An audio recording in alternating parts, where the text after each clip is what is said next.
Growing up, I used to think Kiss was the greatest band ever. And just because their music was simple, it was about having fun, it was about partying, it was about just having a good time. I never knew all the drama. I never knew how demanding and controlling the two members, Paul and Gene, have been over the years. Until, I don't know, maybe 10 years ago. I love Ace. I still love Ace. I think he's one of the greatest guitarists ever, one of the best riff writers in the world. He's sloppy. He doesn't care. Peter Criss was just a cool dude. Like, he was the Catman. He was the backbone of the band. But let's just jump all the way forward to today.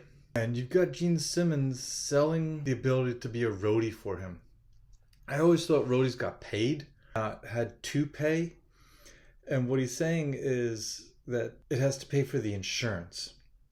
So you get to unload all his stuff, I guess, from a bus, put it on the stage, and then he plays, and then you get a guitar for $12,000. To me, that's an extremely large amount of money to pay for a guitar and the ability just to set up Gene Simmons' gear.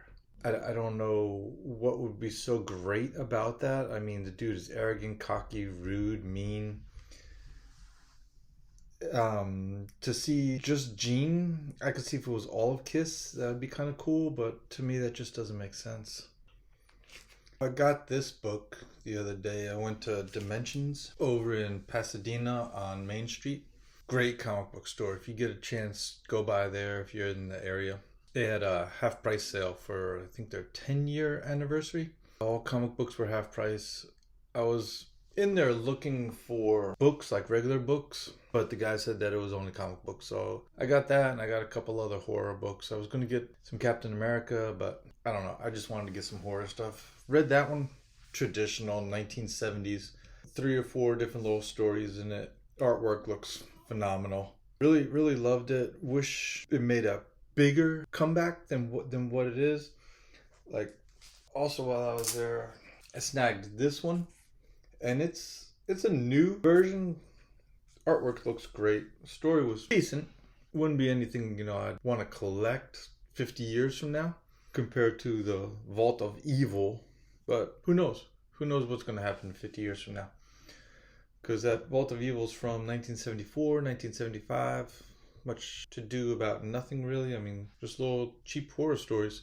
Never understood why. They're just fun little stories. It's new to me, and it is not new at all. This is a Reader's Digest version of a bunch of jazz music, and it's a box set with like 5 records in it. I love jazz for some reason. I love sitting upstairs in my man cave, just chilling out, relaxing, and listening to it, and it's really good. It's got like a Christmas vibe even to it. One of my daughters had said, she's like, "Dad, why are you listening to Christmas music?" And she paused in my room, and she's like, "Oh wait, it's not Christmas." It was relaxing. That's my biggest thing. Sounds great. Whoever put them all together, they're just a bunch of different popular songs. It's not the greatest collection, but it's not the worst either. It don't even say on here. Here we go. It says on here, easy listening swing. Swinging on a Star, Route 66, Let There Be Love, Little Brown Jug, Begin the Beginner, and many more. But it's fun. It's nice to just put on those late nights where you want to just stay up and read and not be distracted and not be on the internet. Just take your 33 and just let it rip. While I'm recording this, I'm checking out the New Jersey Devils score, and it's tied 4-4. Yeah, they're down 1-3, but they can come back. It'd be nice to see a hometown team get it. But I've always been a Rangers fan. I've been a Rangers fan since the 80s when I first started understanding pro sports. Everybody else in grade school was football. Everybody, Frank was into it, and Glenn was into it, Brian was into it, and I just couldn't get into football. I still can't get into football, and I live in Texas now. I live in Houston, and to me, it's just a boring sport. You play for 4 seconds, and then stop, and reset, and then go again, and reset. And yeah, I know it's got some big hits in it, but they have so much padding on, and the hits are generally expected. And it's a lot of politics, and it's a lot of got to go with the flow and understand what's right and what's wrong, what's good and what's bad, and we got to have so many of this type player, and it just doesn't make sense. I don't like it. I don't want to like it.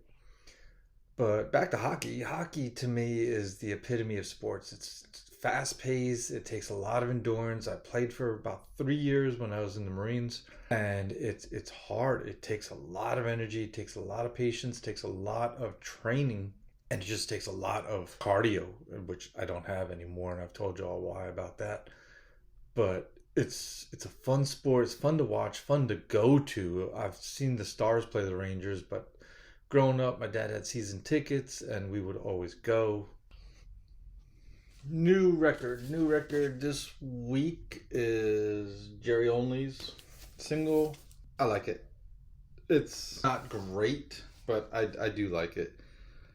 It's not recorded properly. It's not overproduced. It's not 50 overlaid guitars. It's punk and it's raw, and you listen to it and you're like, I like it, but I feel dirty listening to it. Jerry Only, I think, is Misfits. Everyone says that Glenn Danzig is Misfits. It wasn't the same when Glenn left, and Michael Graves stepped in, and he gave it his all. He was great. I love Michael Graves. I love the way he looks. It's like he's like my man crush or something. But Jerry's the one that held it down the whole time. He was always there from the very, very beginning, it seems like. And anything I read or listen to on YouTube about the Misfits, Jerry was one of the originals, even before his brother Doyle got there. And he continues on, and he keeps the creepy vibe. I want to get his... Oh, I want to get one of these.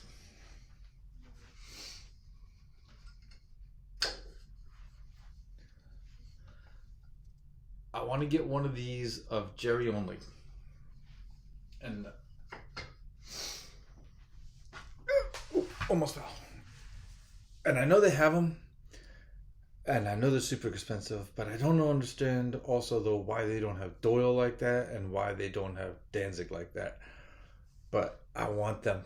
So this is going to be the last segment of the video, and it's going to be about solitude. I love it. I love being alone. I love having time to myself. I work a lot. I work long hours. I work at night. I work during the day. 12-hour shifts it's called a DuPont schedule, and it's 3 days on, 3 days off, 3 nights on, 4 nights on, whatever.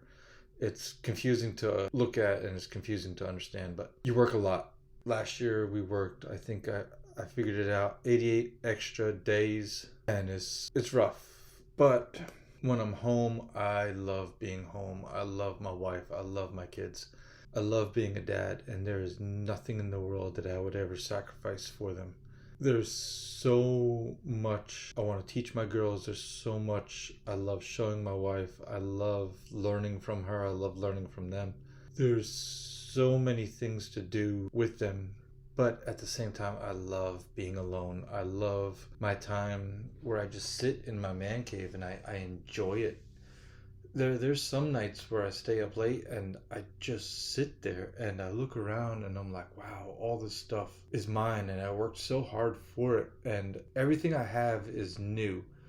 We lost our home about 9 years ago now to Hurricane Harvey, and we lost everything. Everything that we have now is brand new. Our trucks, our clothes, anything that we consider a hobby is all new, and it's sad, but it makes me think, what else is there in life besides your family? Everything can be replaced, and everything in our house was replaced, including the house.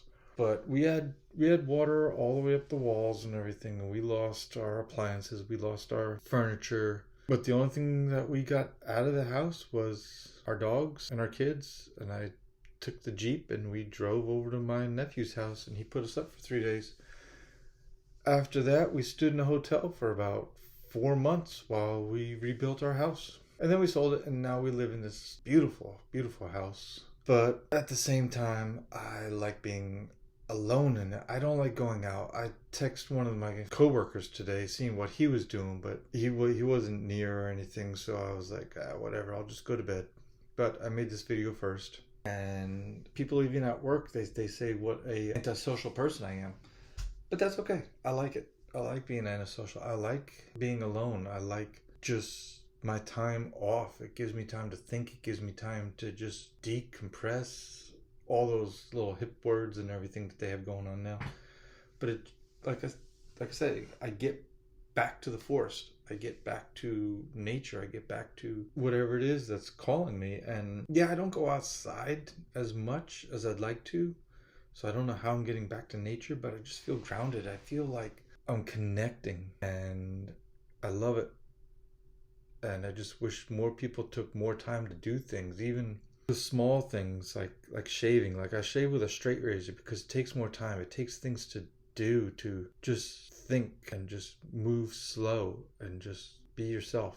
But this has been Alone with a Man, and this is the first time I think I've gotten deep on the show in the final segment, and I might do it some more. I don't know. We'll see how it turns out. Give me some shares. Give me some likes. Subscribe if you like what you saw today. It was kind of rough cut. I didn't have the little stoppers between everything. If you like it, subscribe.